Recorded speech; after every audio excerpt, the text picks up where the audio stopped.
rien. Et ça ne signifie rien. Objection Votre Europe, l'émission qui renvoie les idées reçues d'où elles viennent, avec Vincent Couronne.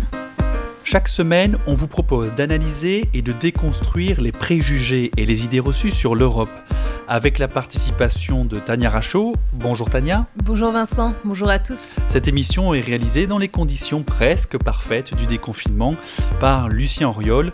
La coordination de l'émission est faite par Camille Bloomberg et également les lectures. Cette émission est préparée avec l'aide de Victor Simon et Eban Valaïs. Vous pouvez retrouver cet épisode et tous les autres sur le site internet des Surligneurs, celui d'Amicus et toutes les plateformes de podcast.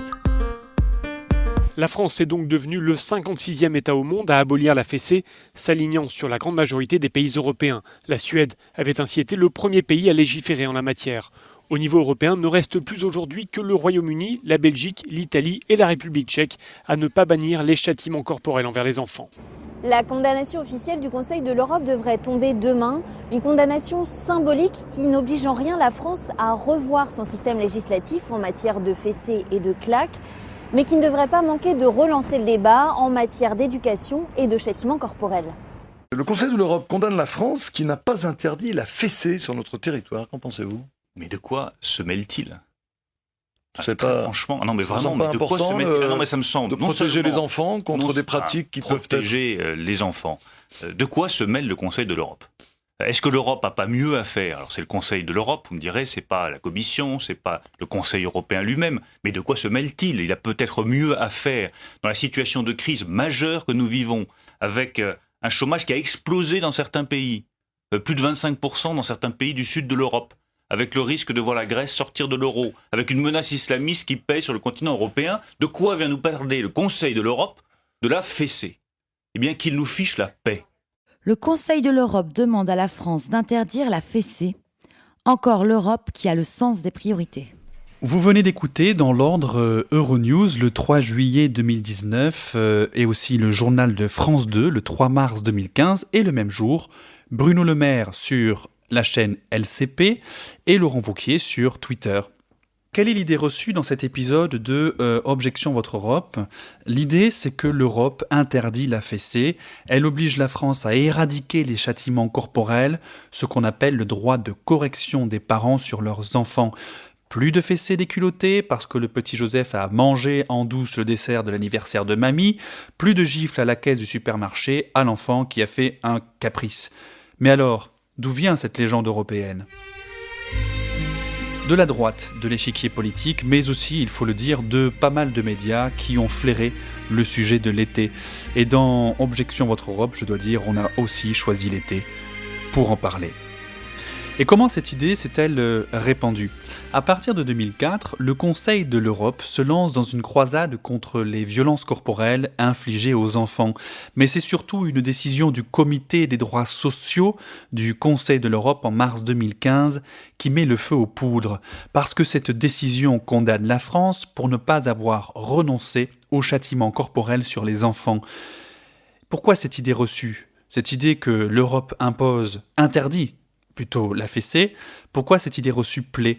Eh bien parce que c'est l'image de l'Europe du Nord aseptisée et non violente qui viendrait intervenir contre la France latine et sa culture un peu plus, disons, chaude. Alors est-ce que c'est vrai ou est-ce que c'est faux ? Est-ce que l'Europe vraiment tente d'interdire la fessée en France ?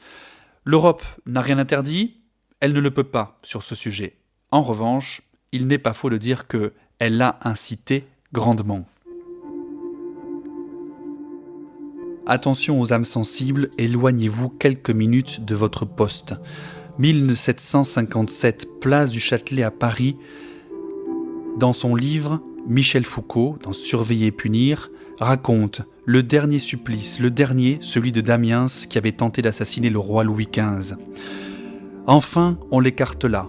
Cette dernière opération fut très longue, parce que les chevaux dont on se servait n'étaient pas accoutumés à tirer, en sorte qu'au lieu de 4, il en fallut mettre 6, et cela ne suffisant pas encore, on fut obligé, pour démembrer les cuisses du malheureux, de lui couper les nerfs et de lui hacher les jointures. Je m'arrête là pour vos oreilles, mais un des enseignements de cet ouvrage, un des plus influents dans le monde, c'est que la violence d'État, celle de la figure de référence, cette violence rend la société violente. Mais il dit aussi qu'il n'y a pas que la punition qui compte, il y a aussi la surveillance. Surveiller et punir. Petit à petit, on remplace la punition par la surveillance pour ne pas avoir à punir. On condamne même ceux qui ne sont pas encore passés à l'acte, la tentative de meurtre et même, depuis récemment, l'association de malfaiteurs en vue d'une entreprise terroriste. On installe des caméras de vidéosurveillance qui font de la reconnaissance faciale, on teste des logiciels qui prédisent là où il va y avoir un crime. Prédire les crimes, Minority Report n'est pas très loin. Et au même moment où on refuse de plus en plus la violence physique, on écarte la mort de notre quotidien en même temps. On accepte de moins en moins la contradiction. On est heurté par le discours de son adversaire. On refuse toute violence verbale ou morale. On réclame le droit de vivre en paix sans être bousculé. À quand un droit à la sérénité ?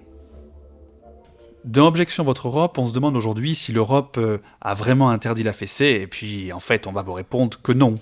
Enfin, c'est vrai et c'est faux, puisque ça dépend surtout de quelle Europe on parle. Oui, parce que déjà, même avant de parler d'Europe, on peut parler du monde, Tania.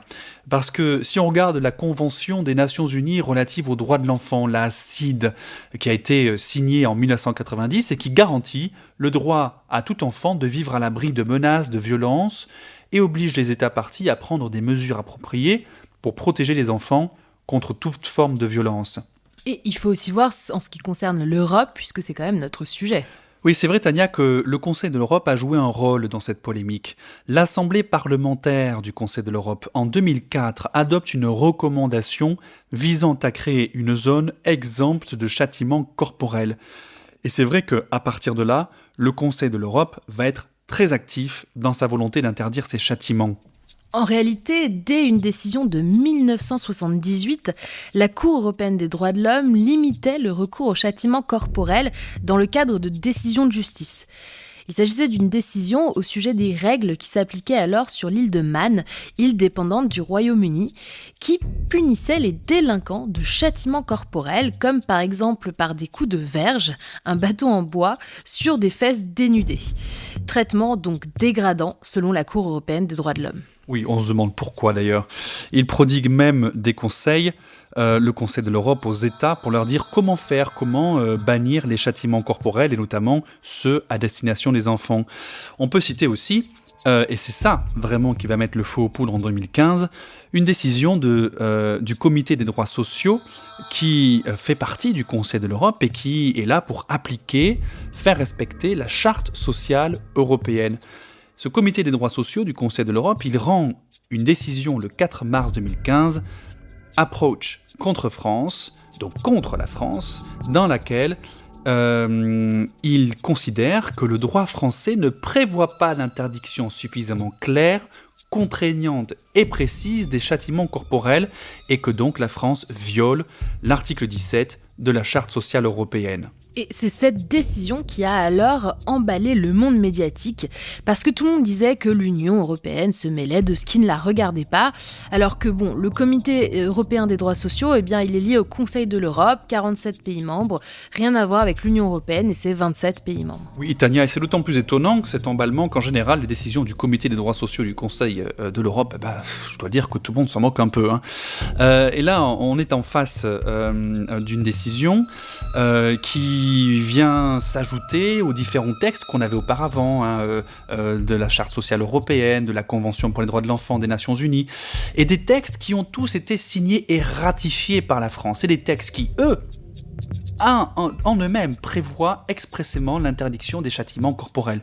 Comment donc reprocher aux institutions internationales qui sont chargées de contrôler le respect de ces textes d'en contrôler le respect. Ici, chacun est dans son rôle. On a envie de dire, la France pourrait faire plus attention aux textes qu'elle signe et ne pas s'engager si ça ne lui plaît pas. On a aussi, en 1982, une affaire retentissante au Royaume-Uni qui est, avec une décision rendue par la Cour européenne des droits de l'homme, une affaire Campbell contre le Royaume-Uni. Et dans cette affaire-là, la Cour européenne des droits de l'homme commence à protéger les enfants contre les violences physiques à l'école. C'est l'affaire grâce à laquelle les violences et les punitions corporelles ont été interdites au Royaume-Uni, qui a été donc ici condamné par la Cour européenne des droits de l'homme.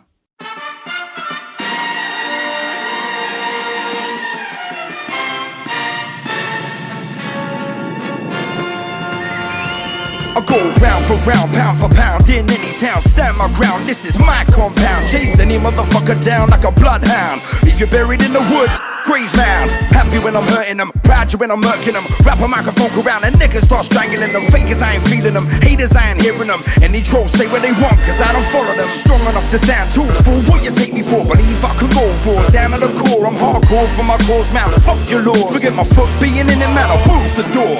Bun down, shot on sight, smile with my wicked mind. Kick off wash, business man be running like a bullfight. You carry the torch of a sniper with a spotlight. Leave your career like ground zero, bomb side.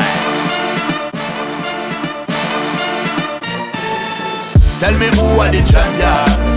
Tell me who are the number one. Number one sound, take over, the joke's over. Pull over to the hard shoulder, we done told ya. Tell me who are the champion. Tell me who are the number one. Cause we're bigger and badder and better, ready to get in it for cheddar. Never say never ever again. Fire, fire, fire, fire. Yo, fuck what you heard already. Go when me ride the rhythm, me rock it ever steady. Now when me cool and deadly, like time me day at Paris, me represent forever. But I the real junglist and all the cocky raver. Sound boy learn fi stick to your corner. Cause we madder than Genghis Khan. Anything this I fi back up and run. I light up the dance and go on. Me blaze a fire upon them wanna respect me. Me blaze a fire upon them blood clad MCs. We try talk like them bigger than badder than Taiwan new star. We are the Stalawa, Lord have mercy for them. Can they really survive the hunting? Cause the tune bad, you see better than them. One song me sing, me kill the whole of them. Me kill the whole of them. Fire. Tell me who are the champion. Tell me who are the number one. Number one sound, take over, the joke's over. Pull over to the hard shoulder, we done told ya. Tell me who are the champion. Tell me who are the number one. Cause we're bigger and badder and better, ready to get in it for cheddar. Never say never ever again.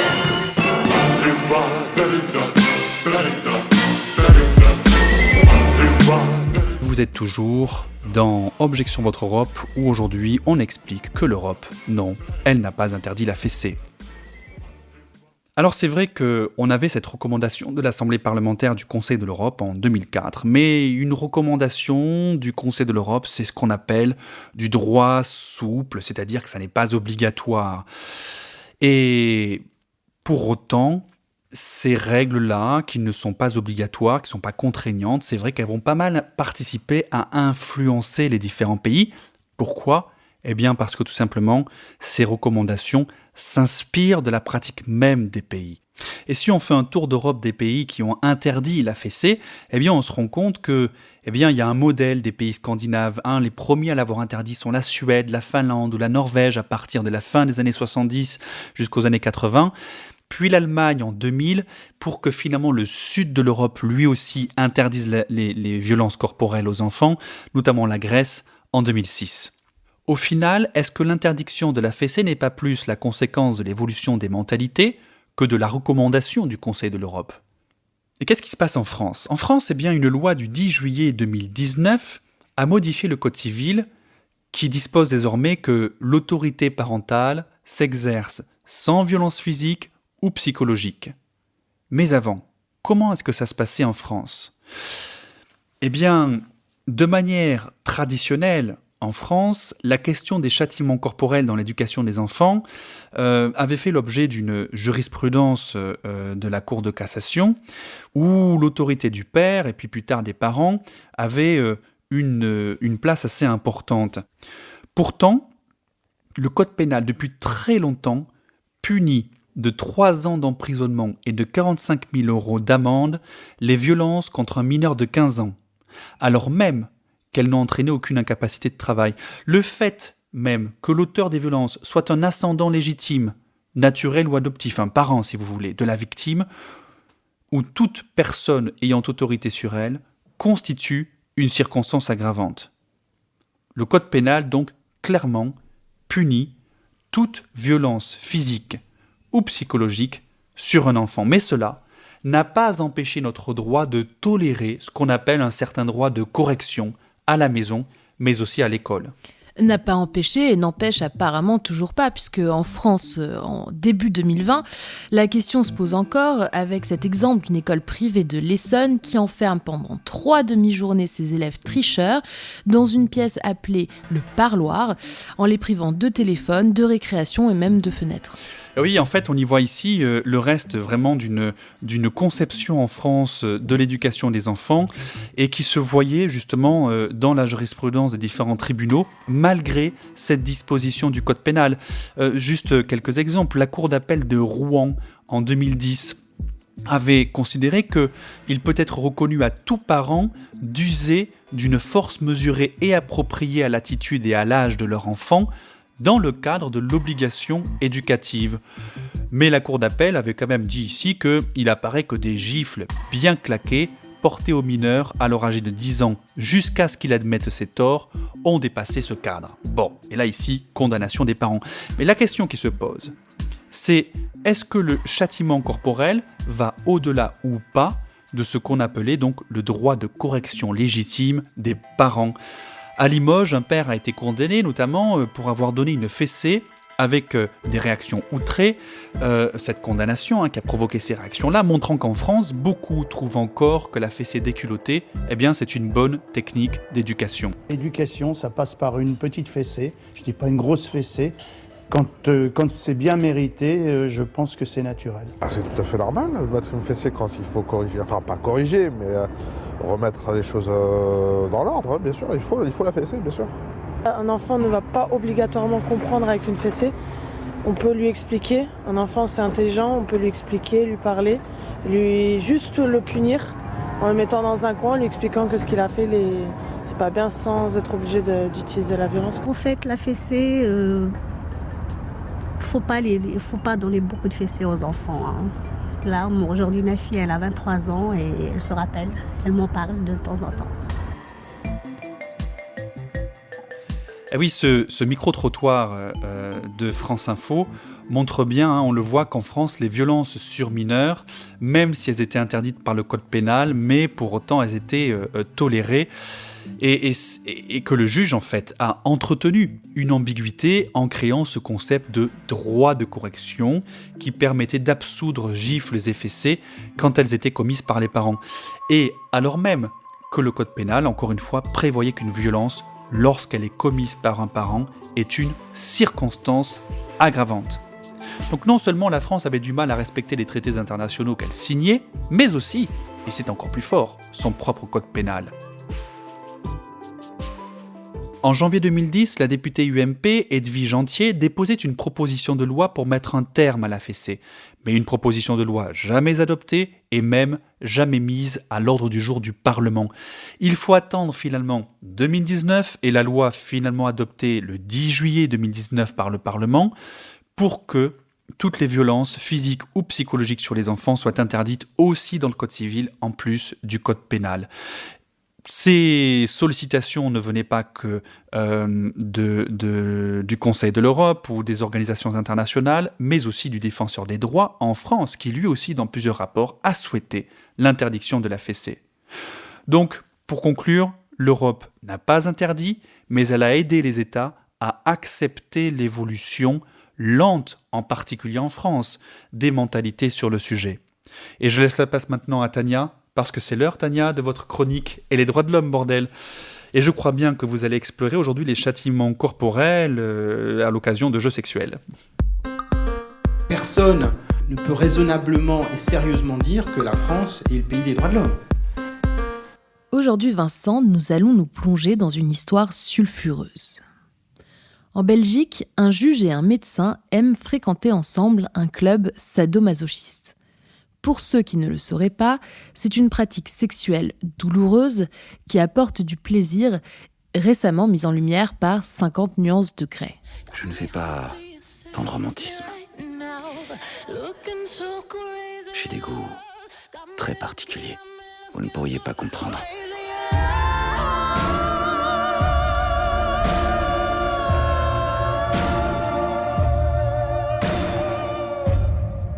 Alors initiez-moi. Avant de continuer, il faut tout de suite annoncer que le juge et le médecin ont été condamnés en Belgique pour coups et blessures.